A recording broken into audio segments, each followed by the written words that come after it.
Alright, what's going on, Fishaholics? Welcome back to another video, and today is our 5th day on our journey south to Florida. And you guys may be wondering what happened to day 2, 3, and 4. Well, it's been a really tough journey, and currently I'm sitting in Myrtle Beach, South Carolina at a Dunkin' Donuts, kind of trying to wait out the rain. So the weather's been crummy, the fishing hasn't been too great after day 1. Which day 1 we went from Jersey to Maryland, caught some beautiful wild trout, then continued our journey south to Virginia. And before I kind of explain a little bit more, let me kind of just show you how the last 2 or 3 days kind of went down. All right, guys, we made it to our first spot. Welcome to Richmond. It's about 2:30. We're gonna get geared up quick, hit the water. All right, so let's see what we can find. We're gonna start fishing this urban canal, which offshoots from the James River up that way a little bit. And I'm thinking whatever's in the river is probably in this canal. And it seems pretty deep out there. It's taking quite a while for the Binsky to get to the bottom. There we go.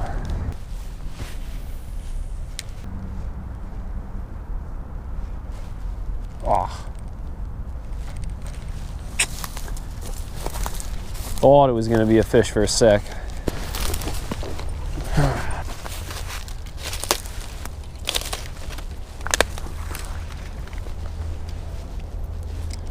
This is a good looking spot. So this is actually a little cove on the James. The main river is out that way a little bit. And there's some outflow from this pipe because this is coming from the canal back into the James River. And the canal water is a lot cleaner, so there's actually some cleaner water pushing into like this dirty or muddy water. There could be some fish here. This looks really good.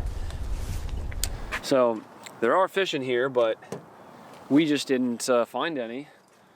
It's probably spent way more time here than we should have, but it's a challenging day. It's cold. It's also a challenging time of season to go to a new spot and try and find active feeding fish.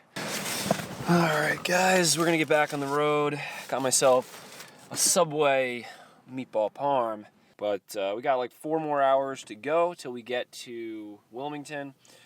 So let's put some pavement behind us.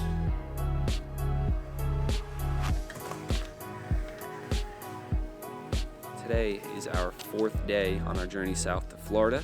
Currently, I'm in Wilmington, North Carolina. It's my first time here, and I got here yesterday, and we were given the Elias V fishing tour, which was pretty sweet. But for today is when we're gonna actually do some real fishing.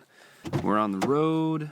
I might end up in the dry suit today, I'm thinking. It's a little cold. It's a little chilly, and we're going to the Cape Fear. I think our best options, Elias said, are crappie. We're doing the largemouth, striped bass. We're doing the top 3 challenge. So we're going for the largest of 3 species slam. So whatever we can come up with. All right, so we made it to the water, and it's a real calm, nice, foggy fishing morning. It looks really good. Like, I really want to start plugging for bass, but I think what we're gonna do is kind of troll to a section with some deep water for some striped bass, and then kind of fish around that area and see what we can pull up.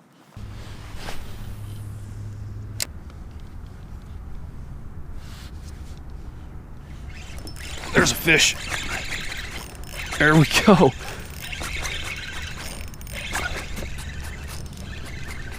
Hit it on the drop, man.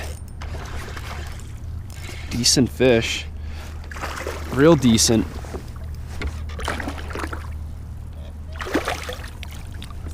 There we go. Woo! Finally got our first bite of the day, and probably not even the morning. Oh, first bite of the morning too. It's 11:50, just about 12 o'clock. It's like real cold fish too. Real healthy, except look at his one eye. It's about 17 inches. It's not a bad bass at all. This is actually my first ever North Carolina largemouth. Woo! So there you go. The last 3 days have been tough. Day 2 was partially my fault because I got a really late start. Day 3 was just a washout. Day 4, Elias and I hit it really hard, and the Cape Fear River just didn't really produce what we were hoping for. But early this morning, we left Wilmington. Huge shout out to Elias. Thanks for letting me crash your place for a couple days. And then we just got to Myrtle Beach like a little while ago, and that's why I'm sitting at the Dunkin' Donuts. Had to get some coffee. I was a little tired, and we actually were headed to Charleston on our GPS this morning, but because of this rain, I decided to stop here, and we're going to Georgia after here for a couple days, and I could just go to Georgia, but I want to wait out the rain, and I think this is our best option to at least wait it out, maybe hit a lake for some largemouth, and if that works out, or if it doesn't, then maybe as the day progresses, we can transition to salt and hit like maybe some of the creeks. I just want to get on a bite today. It's been a tough journey, not what I was hoping, but hey, that's fishing, that's life. So we're going to wait out this rain a little bit longer, and then maybe see if we can just hit some water somewhere. So let's see if we can make it happen. All right, so we're at our first spot, a decent-sized lake, probably about, like, I would say 10, 15, 20 acres maybe. And my sister's friend David, who lives in the area, gave me a tip about this spot. So huge shout-out to him, and huge shout-out as well to another David from Tulsa, Oklahoma, who purchased the first Fishaholic hat on our journey. So I'll put the link in the description if you guys want to check out the Fishaholic merch. It helps, for this journey, and as well as more videos to come. And I got a pile of them in the car, so no matter what I'm doing or where I'm at, I'll be able to ship them out to you guys wherever you are. So let's get rigged up and get out there. It looks like the rain kind of subsided. It's still misting a little bit, but that's not a big deal as long as we can catch some big ones. All right, let's see what we can find. I'm gonna start off with a rattling Rapala rattle trap. Something to cover a decent amount of water until we start catching fish and find some sort of consistency. So this looks like a pretty public lake, so I think our best option is to just keep casting this rattling Rapala and using it as a search bait, getting it to the bottom, working it right along there. These fish could be tough to catch. That's why maybe if we can just at least get 1 or 2 bites. There's a swirl, we just spooked something there. Maybe a carp or a bass sitting up shallow. But that's a good sign. If we can just get, maybe a bite or something. That's not what we want. I'm gonna try and see if we can get it. Whew, that's cold. Oh boy. It's actually not too bad. It's better than 35-degree northeast water. Ah, this sucks. It's right there. It's like stuck in like this netting fabric. Nice. Ah, fudge.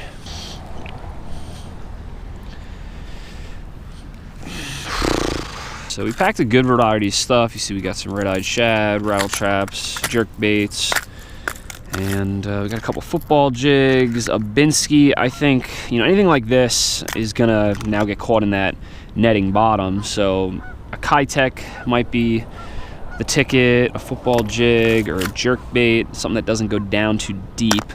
Let's try the football jig with a little crawl in the back. A lot of cormorants in here. That's actually a good sign, because if they're here, there's probably some decent enough forage. I mean, there's 20 cormorants.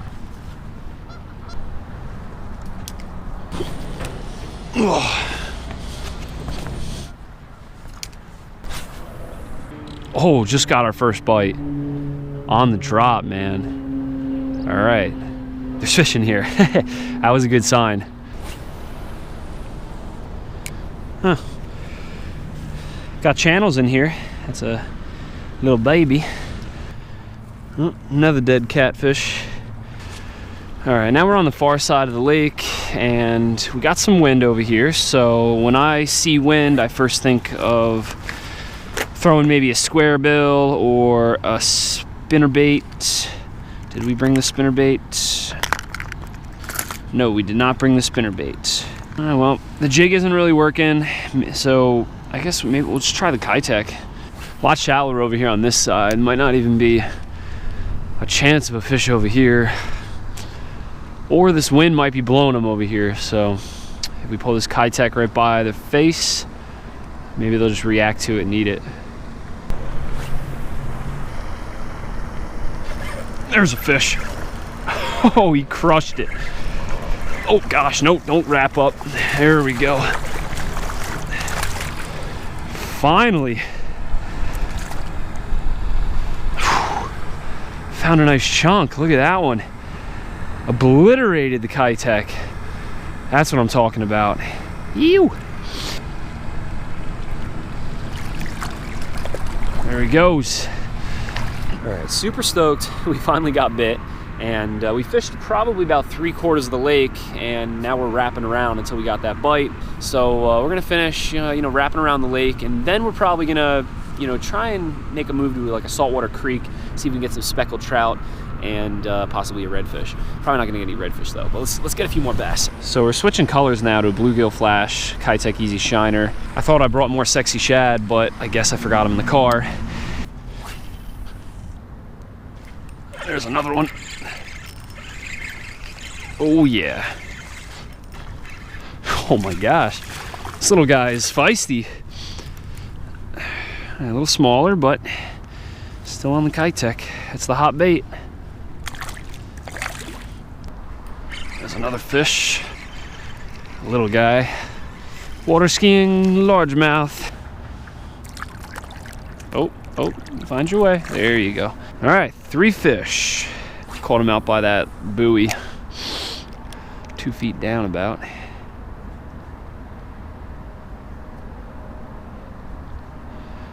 Need a big girl though, real big girl. Come on, come on. 10-pounder, that's what we need. Not even a 5-pounder. Okay, that's something pretty decent. Concentration though. Back-to-back fish. Wrong way, bud, where are you going?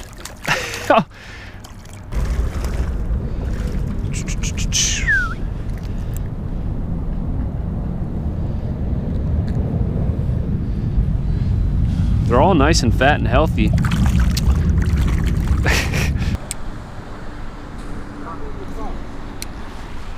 I caught a few.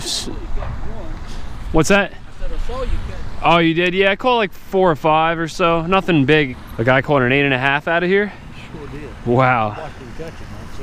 That's crazy. He was using shiners.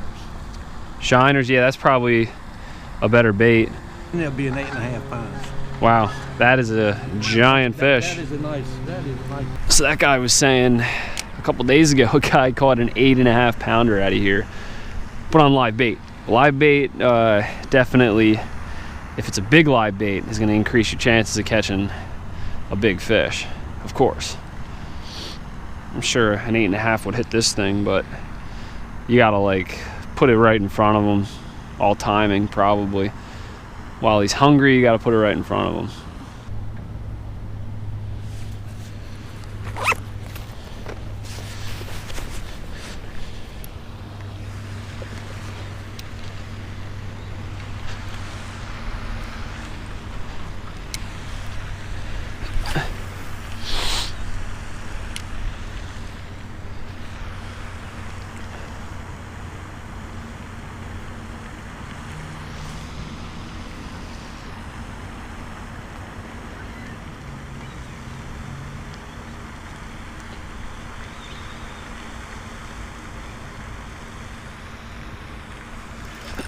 Oh gosh, big fish. Oh gosh. Giant fish. Stay hooked. This is what we were looking for. Look at that rod.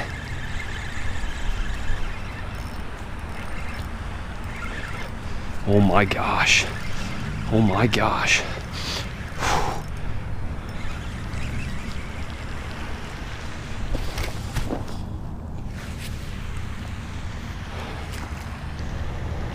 I'm not saying a word. But look at that hook.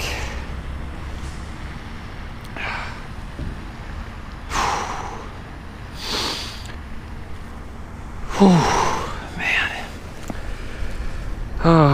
I'm just gonna chill. Just lost the fish of a lifetime. Drag wasn't even tight. Like, look how loose that drag is.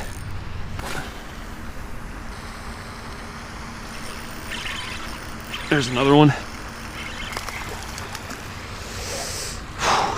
Definitely not like what we had, but hey, they're out there.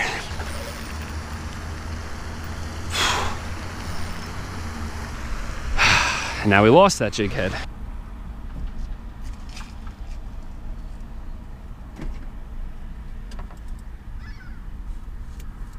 All right, guys, so that is about it. We stayed for an additional 2 hours and fished around the entire lake again, just hoping for one more big bite. And we did catch a 4-pounder, which of course I wasn't recording, but you know, it is what it is. That really wasn't a big enough fish to capitalize from that failure of a fish that we lost. But you know what, we're going to Georgia next, then Florida, so I think we'll have another opportunity to capitalize on that failure. You know, it's my first time here, might be my last, because I don't know when I'll be back in the area, but we're heading to Georgia this evening, and I'm thinking we're gonna try and still go to the saltwater creek, see if we can get some speckled trout, maybe a redfish. And I don't know if I'm gonna include it in this video if I only catch 1 or 2 fish. You know, maybe I will. If I don't catch anything, then I won't, of course. But if I end up going and slaying them, I might make an entirely different video. But anyway, until the next one, hope you guys enjoyed. Don't forget to subscribe, and like always, never forget, live to fish, fish to live, and I'll see you guys in the next one.